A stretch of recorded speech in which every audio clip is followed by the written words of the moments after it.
we are out in the bush, feeling amazing. So this one's just gonna be a whole bunch of stuff, feeling amazing. And I'm going crazy in the bush. What are you gonna do? What are you gonna do? I'm like Sasquatch, crazy in the bush. I'm like Sasquatch, watch out for me. I'm like Sasquatch.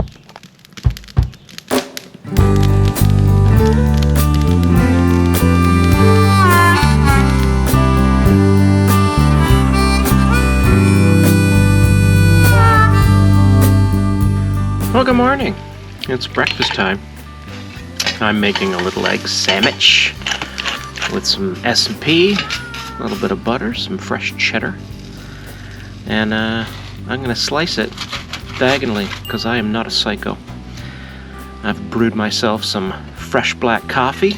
I'm gonna pour that into my thermos. So I'm gonna get a little bit thirsty later, and some coffee will hit the spot.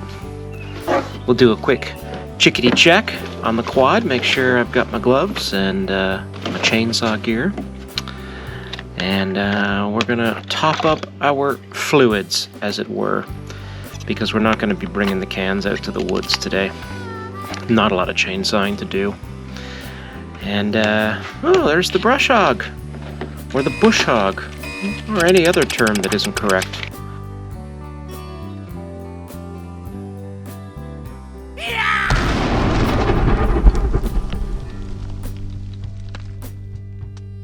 We're also going to replace the battery on the old feeder because we're going to go out there and feed some deers. I notice on one of the game cameras there that Mom and her little fawns are out, and she's looking a bit skinny.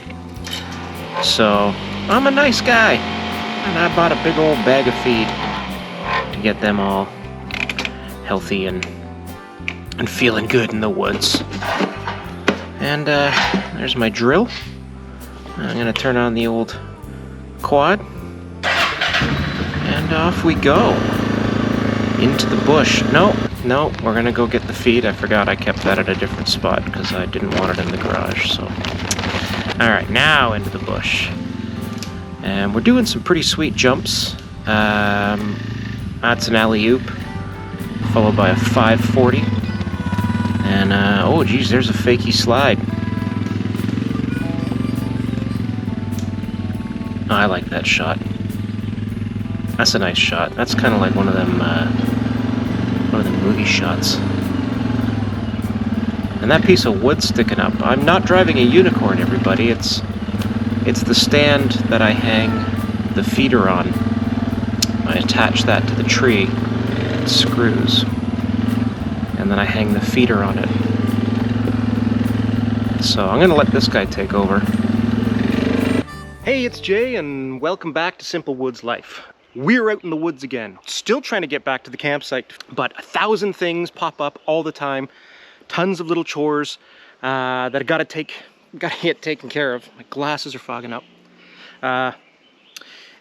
So you gotta kind of pick and choose your chores at any given day. Everything's gonna get done, I hope, but today I've got a couple of little things that I gotta get done because it's gonna impact later on in the year, or the season, later on in the season. So I was talking with some great old pals, KWOW and Smitty. They hung out with us last Friday. We had a great time, and I was talking about the campsite, and I showed them the campsite, and they thought it was just amazing. And Smitty is an avid outdoorsman. He's the guy who got me into duck hunting, and they're just awesome people. They were really stoked about bringing their kids out and doing some camping here. There's a number of things I've started on the property that I haven't finished, which this channel is going to get populated by. One of them being the bow range. Cleared out this sort of turnaround for the quads, and then I've cleared out 2 areas for a bow range and another kind of range, deuce. So I haven't got that finished. And in fact, to even get out to the range, the underbrush has grown so high. We've had such great weather for everything happening out here, that I got to get out there and do myself a little bushwhacking, which is actually pretty decent because I also want to get out to the sugar bush. We had such a great yield this year, flavor-wise, from the maple syrup, that Miss Lady wants to double down, or at least add another 6 taps. So I'm going to go out there now. It's a lot easier to mark maples when the leaves are on than it is when they're not. So I'm out in sort of an old cedary section of the forest on my way out, and I'm gonna have to clear some bush along the way. These are some of my favorite trees. My actual favorite tree on the property, and yes, I do have one, is a cedar. I don't know how old it is. It's got to be hundreds, because I can't even wrap my arms around it. And I do. I'm not a tree hugger, but I've been known to hug a tree. This tree fell over, but it's still growing. Fucking bush is wild, eh? So anyway, that's the plan for today. Got to get these chores done, and then I'll finish up the campsite afterwards. I also want to make a small little sawhorse for the for the John boat, so I can start wiring the tinner. But yeah, we're gonna have ourselves a camping, fishing, pew-pewing, bow shooting, canoeing, paddling, swimming kind of weekend in the next little bit. So I got lots to do.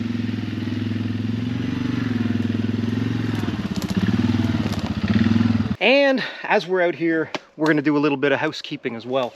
Honest to God, I think it was in The Departed when Leonardo DiCaprio said something. No, it was the other guy. I mean, no, yeah, it was the other guy. Anywho, said something in The Departed about, you know, I'm Irish, I can put up with anything. And ain't that the truth?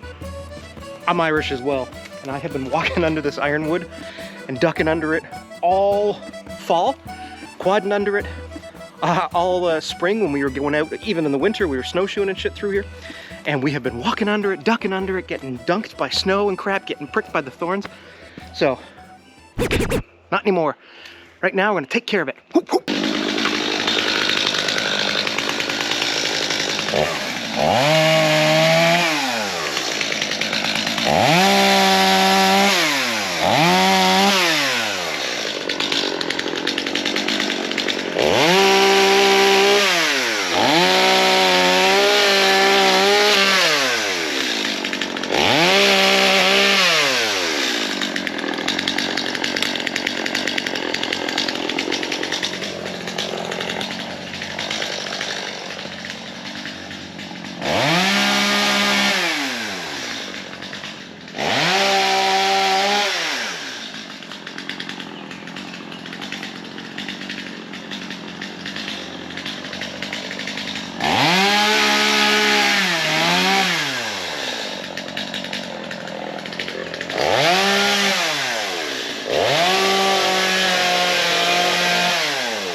Should have done that months ago.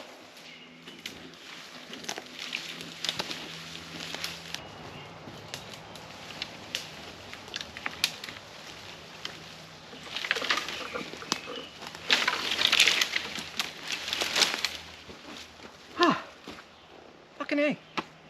Done. I rather like these little chats we get to have. So I'm just driving up, and you can see where the forest kind of changes. We go from a primarily coniferous forest into the more deciduous base, and because of that, the undergrowth is just crazy. I mean, this was a clear forest floor path last fall, and so every spring this is what I do. I gotta come out and get all bushwhacky, little wacky, little wacka wacka. And so thank God for the brush hog, bush hog, not a brush hog, bush hog. And we just take it all down. Eye protection though, folks. Gotta wear your eye protection. And bug spray. And bug spray on your legs, because ticks will get you. They'll get you something fierce. So that's a thing to watch out for.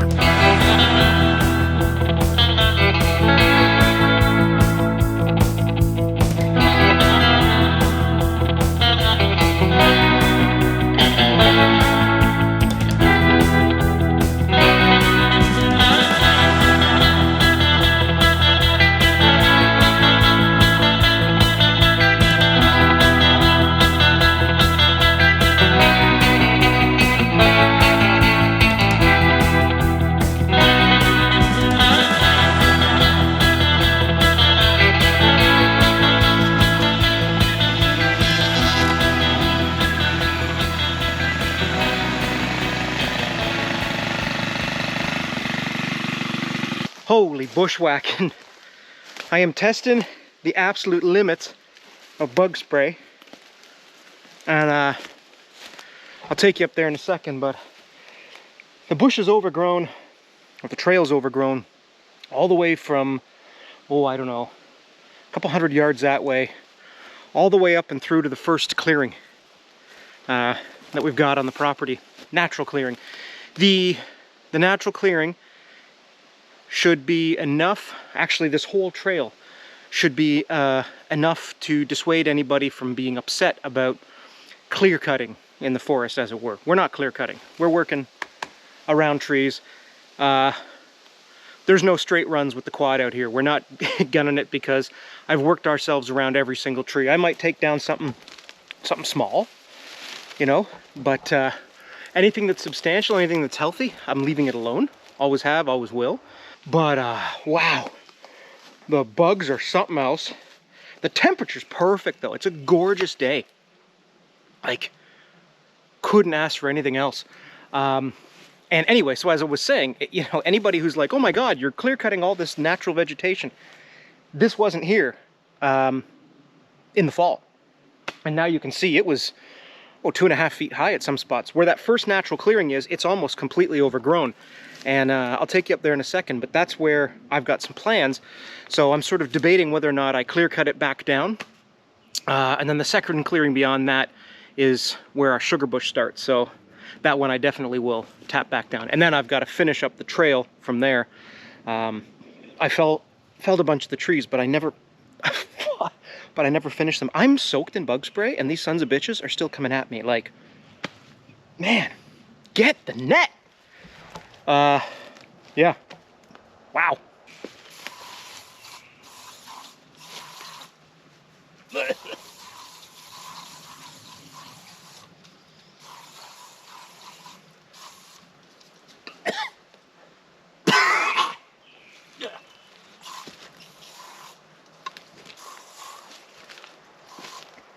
Oh my.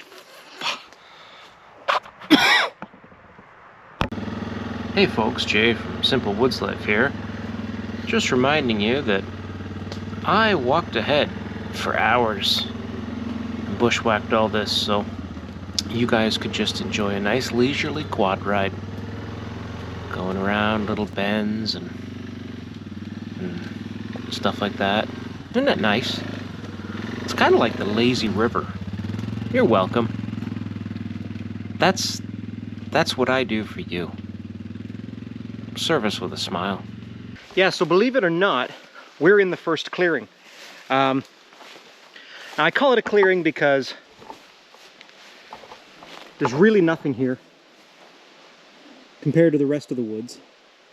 So my original intent here was I wanted to construct a teepee here out of some of the cedars that are on the property. But I noticed this spring, for whatever reason, this became almost swamp. I actually have to build a cord walk through here. You can't tell because of the overgrown bush, but the ruts are pretty bad. So I don't think I'm going to do it there. I think I might just sort of let this do its thing. But it is such a nice spot. We've got some berries here, which is pretty wicked. I don't know what they are. And, you know, if you don't know what kind of a berry you've got, the only way to find out is to eat it. That's what I always heard.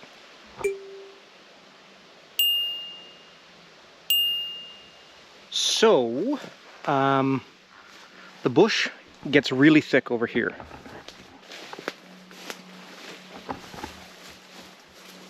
But I think I'm going to clear this out, and then I'll come back another day and I'll take that dead standing down. And this could actually be a nice spot for a teepee. It's a little bit higher ground. It'd be still a cool, pretty cool destination to come on out here and camp out for the night.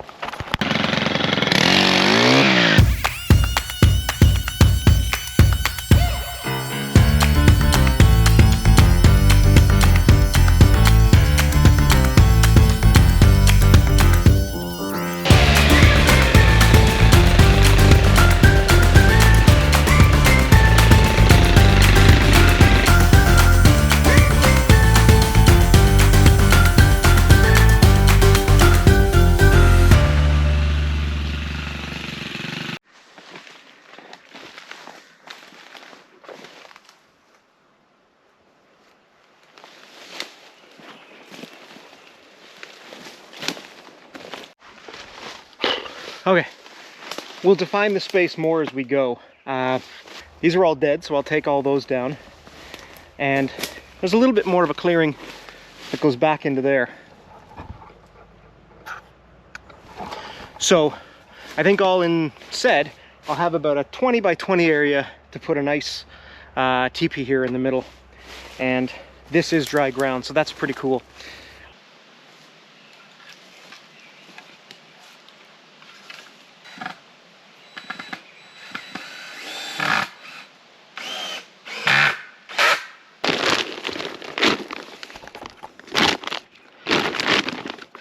I was using a different deer feed last year. That was a lot more corn, which I did some reading and turns out it's not good for them.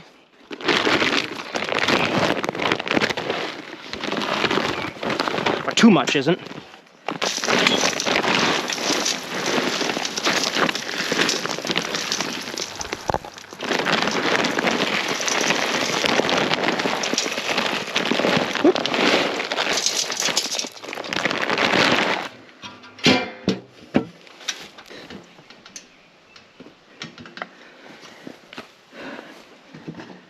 I built this little thing because I just hung it off of a branch one night, and then on the next day looking at the game cameras, just covered in raccoons. So I went ahead and cleared as much as I could up this trail to the other clearing by the sugar bush, and I've ran out of fuel.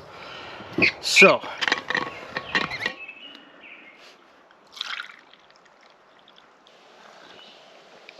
up in the sugar bush clearing, I'm going to be building a lean-to there. I got it marked out.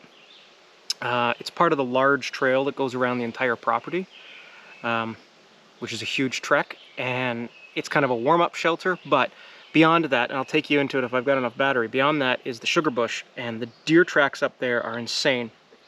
I took down quite a bit of the tall grass, but you can still see, or you could see, where they've been going. So we've got a healthy population this spring, which is really nice to see. Fucking mosquitoes. I'll throw the camera up on the feeder then, and I won't be back this way for a couple months.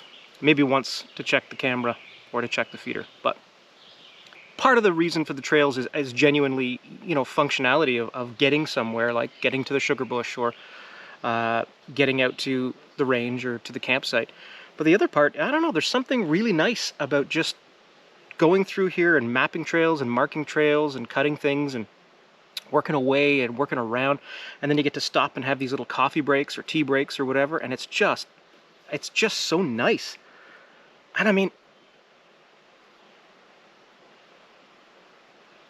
okay, it's kind of creepy when all the birds stop. Cuckoo! It looks like from the wind, there's an old fir there that has sort of snapped over and come down, so I'll take that down with the chainsaw, and then we'll mosey on up to the sugar bush real quick.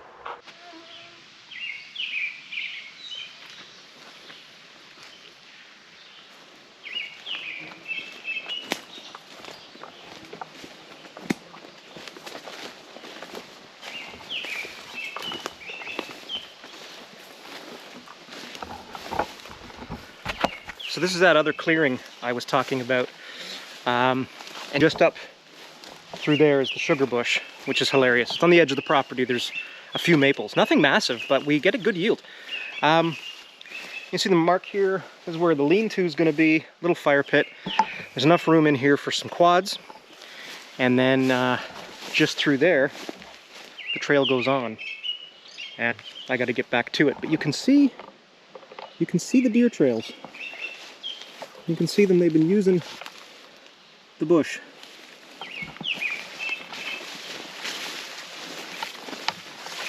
Somebody's been down here. Yeah.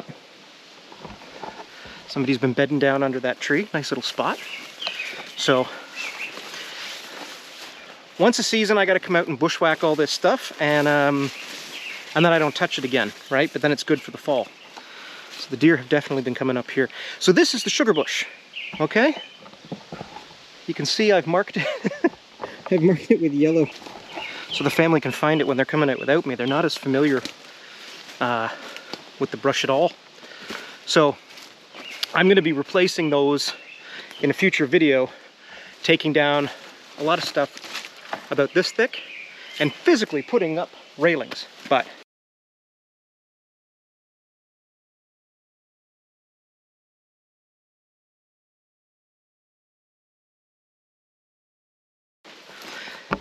here's one of our maples.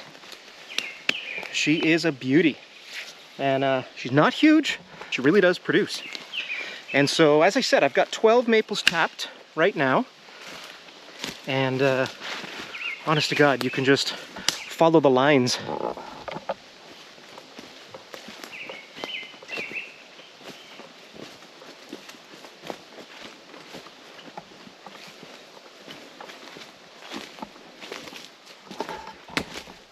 It's funny, according to the guides and stuff that I read, that shouldn't be a big enough tree to produce, but we get a bucket from it every couple days. So, and we're not doing this for commercial, you know. It's just a bit of fun. She is an experiment. I have tapped her both sides, and this is the side that produced. Oh, this is the side that produced last year, like really produced. Bucket on either side, and it was crazy because the sun comes from the exposure is correct according to the books, but the exposure is correct on the far side, and sure enough, man, that's the side she's just like half bucket, and the other one's got maybe a 1/16 of an inch. I gotta get the brush hog back here too, but then, you know, we even come out to some of these smaller ones that, again, that shouldn't produce, but it does. Whoa. Another video for another day. We will come back here and we'll brush hog this stuff out, and we'll replace all this string with proper railings, and then we'll do some signage. I've got a couple of signs just to point to which are which, because we've got 7 on this side and 5 on the other, and we're going to add some more. But then I cut a cedar up into like little coasters, and Miss Lady has been hand painting the numbers on them that will attach to each tree. Which I know, you know, hand painting numbers on cedar coasters and attaching them to the tree does seem a little ridiculous, but it's fun. And it'll help us kind of keep track of and logging how each tree does, you know, in a little book, just for fun, will help us determine over the years how the trees are doing health-wise.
Let's get back to this.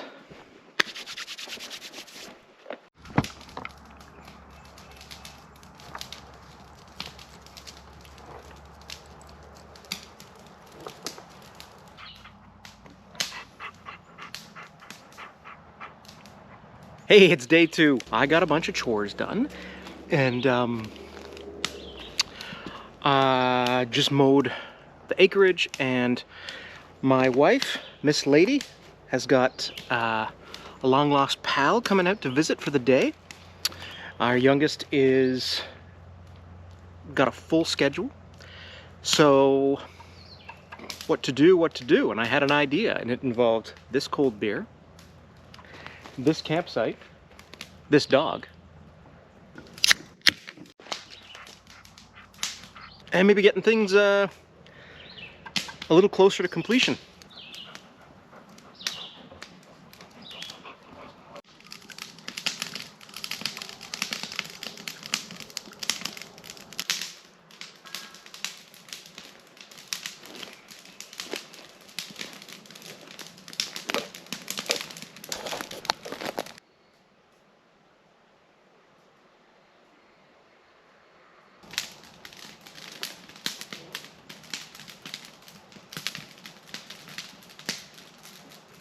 When I was a kid, I lived in the city, and the only time really we got away was camping in different provincial parks. And I remember absolutely loving it. I think I was pretty scared at night, but I loved the sounds and I loved the smell of campfire. And I remember once I went away on a school trip, St. Marie among the Hurons, which is a Huron and Jesuit retreat up in Midland. It's a historical place. We went up there, my whole class went up there in the winter for a couple of days, and we ate beaver and we ate moose and we ate deer. And part of it was like a Jesuit camp, so like log cabins, and there was a forge, and there was you know, sort of the modern amenities of the time. And then on the other side of the compound was the Hurons area, so there was a longhouse, and they had a wigwam set up. I think it was more for display, but it was basically the Hurons and the Jesuits living together,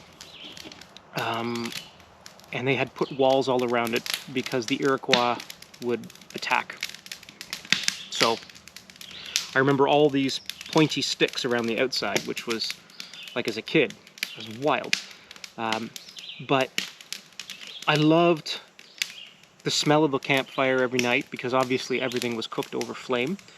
And I loved just the noise of nothing. I love that smell. And ever since our kids were little, I have taken them camping every year. And it got kind of funny. At our last place before we moved here, we had an old renovated cottage on a lake. And we'd pack everything up and we'd drive 3 hours to set up a tent and set up the picnic tent and the picnic table, and then we'd go down to the beach and we'd swim in the lake, and we'd bring our canoe, so we'd paddle the canoe, and we'd come back and we'd have a campfire. And my wife and I started laughing at the time about, you know, this is exactly what we do at home, because we had a fire pit in the back of our place, and like that's primarily every night of the summer. The kids would be out there anyway. So we were kind of laughing about it. And then obviously when we moved here, it was one of the first things that we wanted to build a campsite. Partly so kids and people come up to our place. Maybe they want to go camping one night. Parts just for me, for days like this. I've been waiting on Starlink. Elon Musk has taken his sweet ass time. We had reserved our spot like a year and a half ago, but there's nothing to say that I couldn't be working at this picnic table with a fire going and my pup chewing on sticks. Anyway, there's something inherently raw and natural about camping, about being in the bush, and just that sound of the wood crackling, and me not paying attention to it, and a little piece on the ground over there. Let me go deal with that.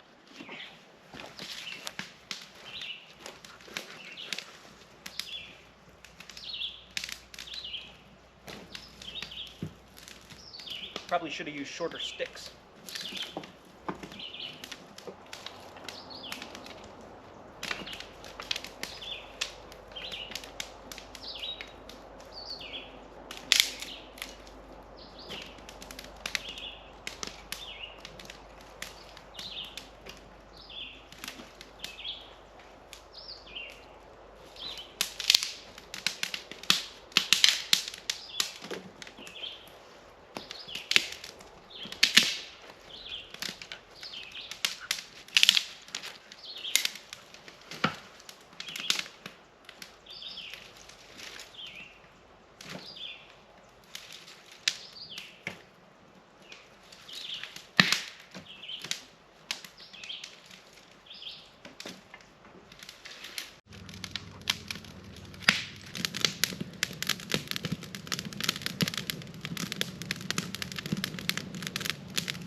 Next video, we'll do a camp out here, and we'll cook something delicious.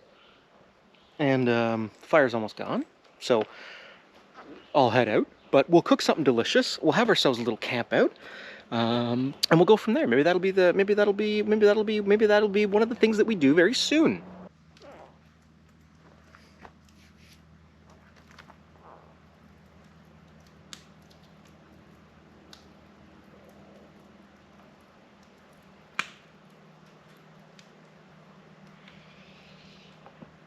You could probably put another tent here between these two trees. Or a hammock. Or nothing.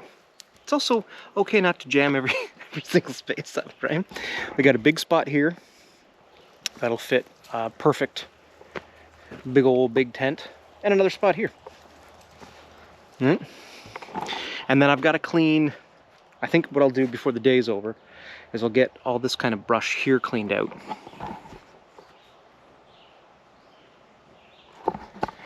Which doesn't look like much, except I have been raking and shoveling so much lately that I've just shredded my fingers. Ow, ow! It's not bad. I play the drums, and I used to drum a lot, and my fingers were always ripped to shreds, which was fine, so I'm kind of used to it, but this is a little bit ouchy.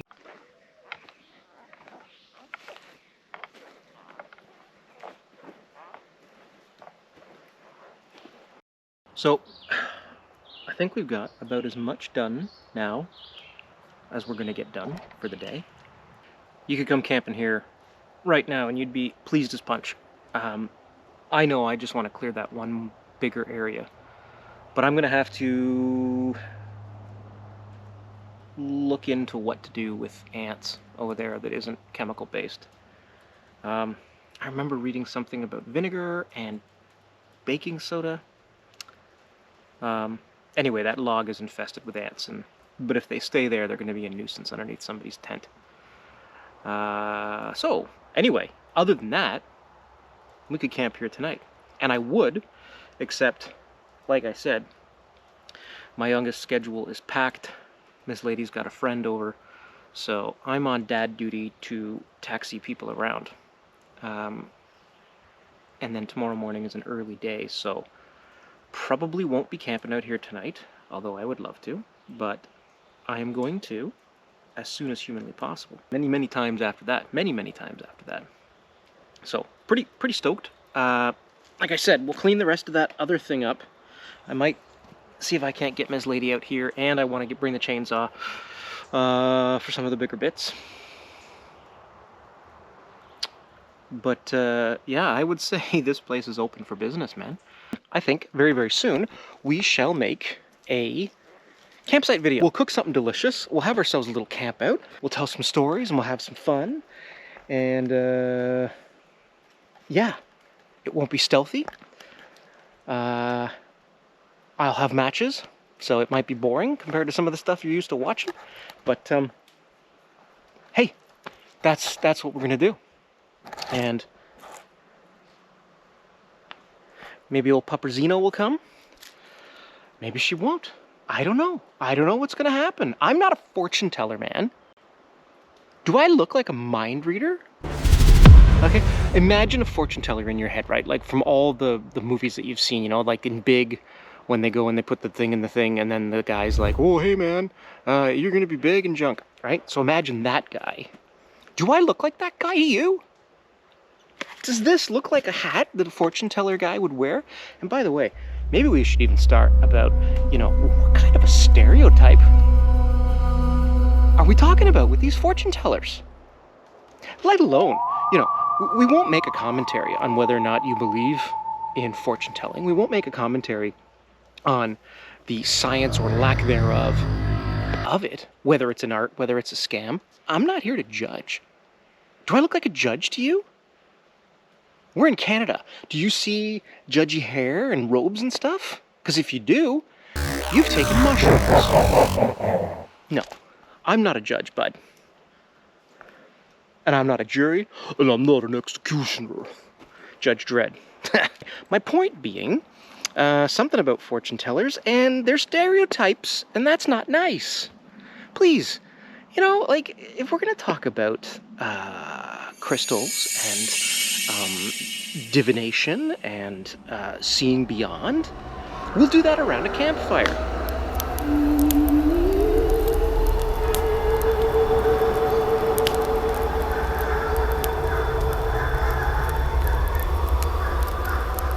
But I won't, because it's kind of spooky and I don't want to get spooked out in the woods.